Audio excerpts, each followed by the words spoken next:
Quorum തികയാത്തതിനാൽ Kerala സാങ്കേതിക സർവകലാശാലയിലെ syndicate യോഗം ചേർന്നില്ല. 14 അംഗങ്ങളുടെ യോഗത്തിൽ 4 പേർ മാത്രമാണ് എത്തിയത്.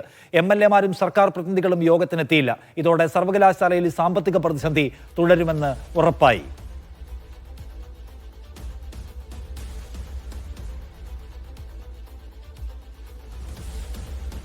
കേരള സർവകലാശാലയിലെ പ്രതിസന്ധി സങ്കീർണാവസ്ഥ തുടരുകയാണ്. നമ്മൾ വീണ്ടും മനസ്സിലാക്കണം. ഇന്നിപ്പോൾ കേരള സർവകലാശാലയുടെ സാങ്കേതിക സർവകലാശാലയിലെ സിൻഡിക്കേറ്റ് യോഗം ചേർന്നാൻ കഴിഞ്ഞില്ല. വിജിൻ, എന്താണ് പ്രതിസന്ധി? ഇന്നത്തെ പ്രതിസന്ധി എന്താണ്?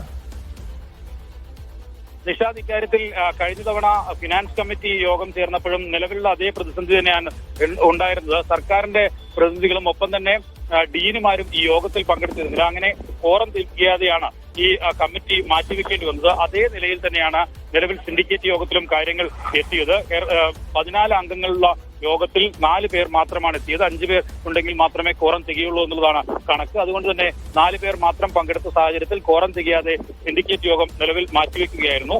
MLA-മാരും സർക്കാർ പ്രതിനിധികളും യോഗത്തിനെത്തിയില്ല.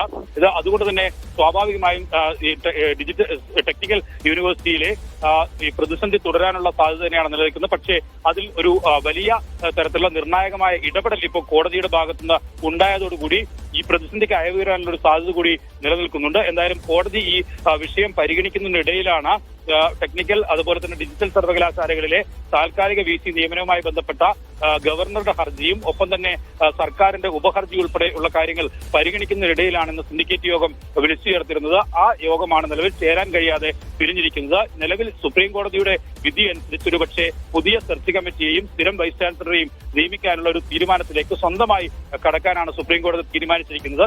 അതിനായി സർക്കാർ നൽകുന്ന 4 പേരുടെ ലിസ്റ്റും ഒപ്പം തന്നെ ഒരു UGC പ്രതിനിധിയും വെച്ച് സെർച്ച് കമ്മിറ്റി രൂപീകരിക്കുക. എന്നാൽ സർക്കാർ നിലവിൽ തീരുമാനിച്ചിരിക്കുന്ന സർക്കാർ ഉന്നയിച്ച വാദങ്ങൾ അംഗീകരിച്ചുകൊണ്ടുള്ള ഒരു തീരുമാനത്തിലേക്ക് നിലവിൽ സുപ്രീം കോടതിയും എത്തുന്നു. അങ്ങനെയെങ്കിൽ സർക്കാരിന്റെ തീരുമാനപ്രകാരമുള്ള മറ്റൊരു വൈസ് ചാൻസലർ ടെക്നിക്കൽ യൂണിവേഴ്സിറ്റിക്ക് വരാനുള്ള സാധ്യതയാണ് നിലവിൽ കാണുന്നത്.